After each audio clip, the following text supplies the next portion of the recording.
I am is the core of awareness and consciousness itself. If you understand the nature of I am, well, that is your gateway into eternity. Now, what does that statement mean from scriptures or in general? It's a highly spiritually charged word, or words you could say. I am.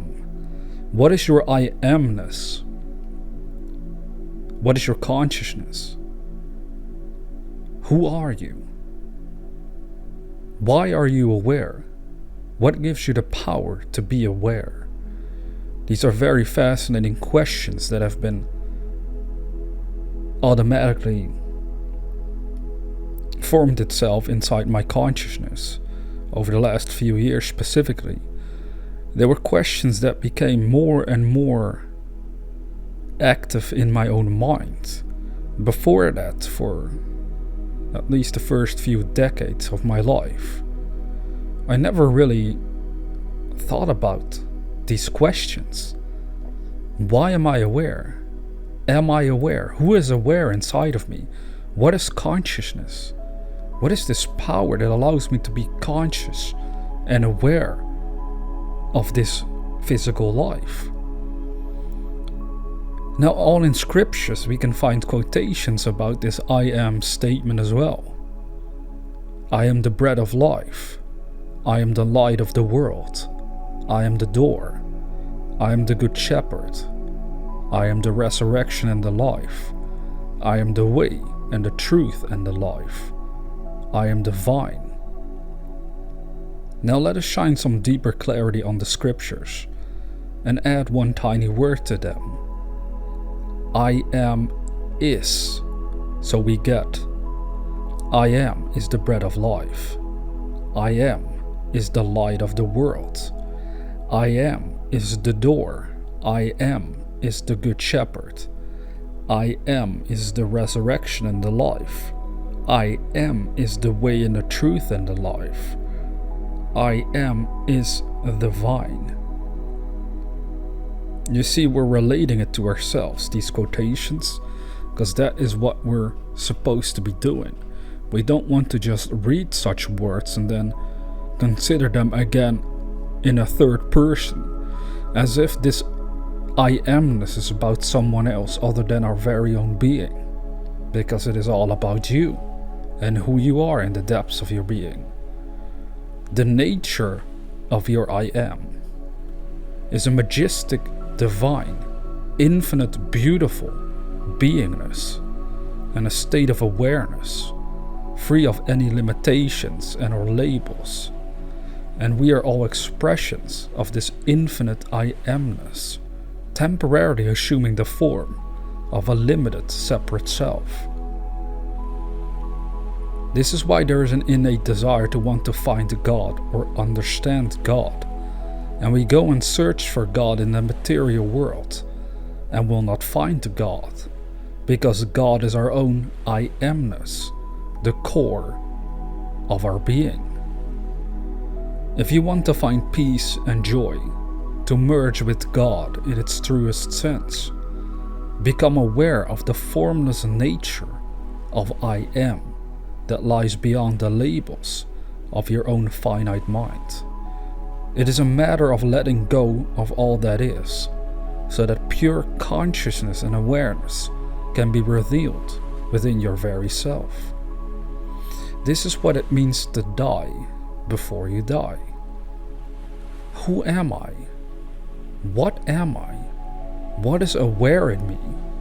This kind of questioning can reveal to you the pure nature of consciousness and awareness within yourself, for it dares you to go beyond the labels created by the finite mind, created by your own ego, that part of you that makes you think you are your current physical life story alone. That's where most people live. They only think of themselves based on the name and identity they have in the physical world.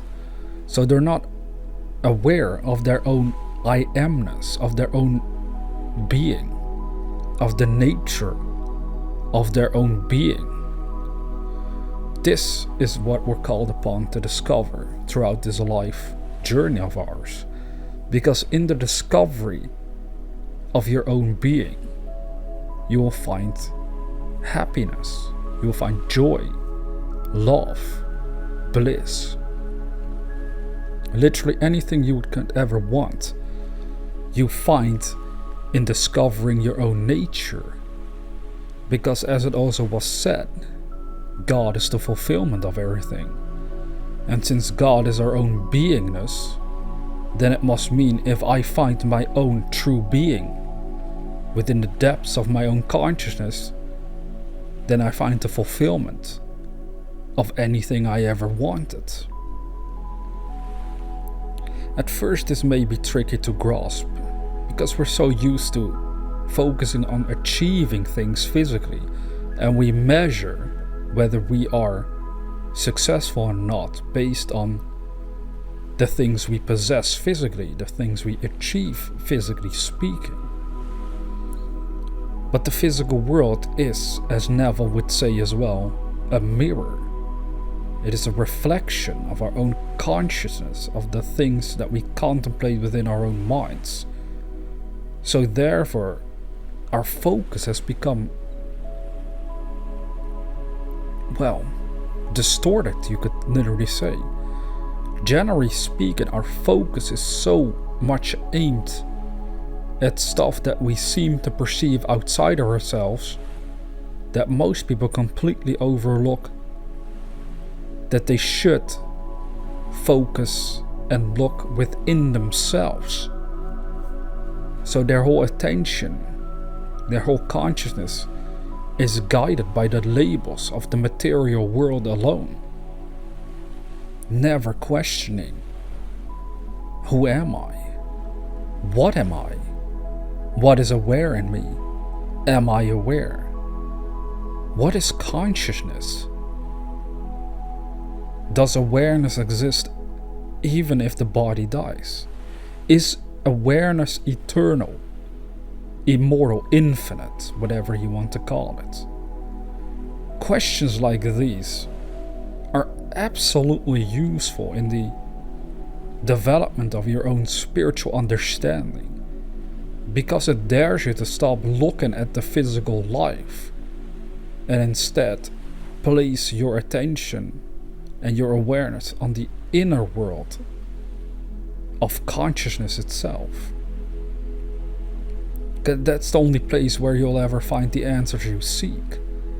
It is within yourself. Your I Amness is the door. That's why they said, as a good shepherd, the resurrection and the life, the way and the truth and the life.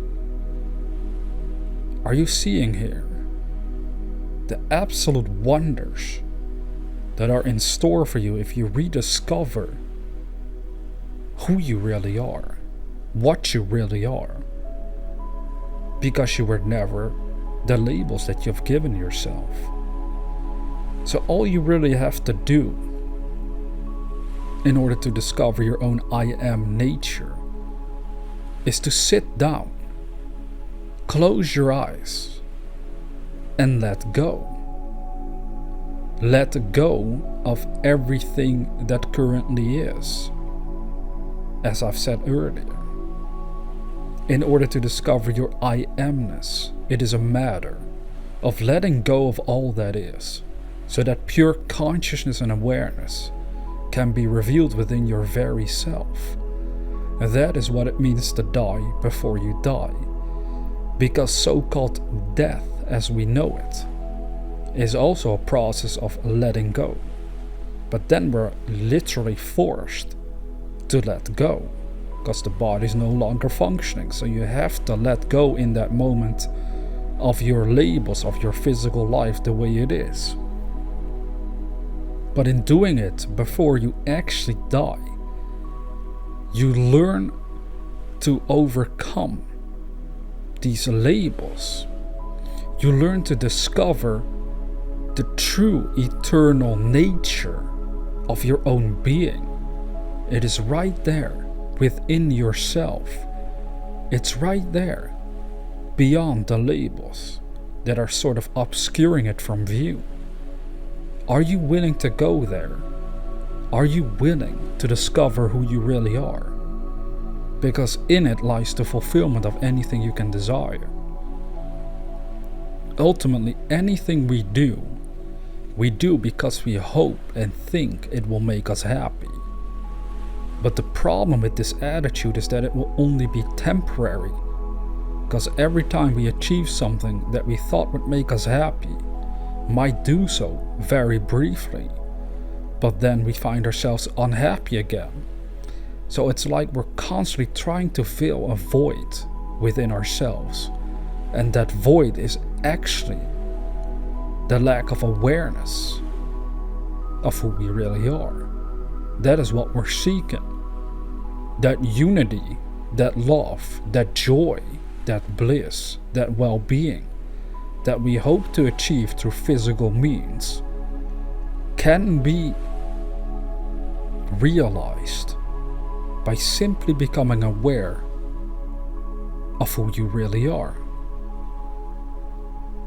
That is the beauty of it all. If you can go beyond the labels and rediscover your own infinite beingness, then you'll no longer be as depressed or intimidated about your physical life the way you used to perhaps be. Because the beauty of it all is that there's only unity. We all are an expression of the same infinite consciousness, the same infinite awareness. But currently, it has taken upon itself the limitation of our individual lives. But the beauty is that the life that we're currently living, the power that makes us aware and gives us our consciousness, is the same power as we would ascribe to God. However, it has been obscured behind the labels in order for it to function as an individual being in this world. So can you see the benefit of discovering this for yourself? All you have to do is close your eyes and let go.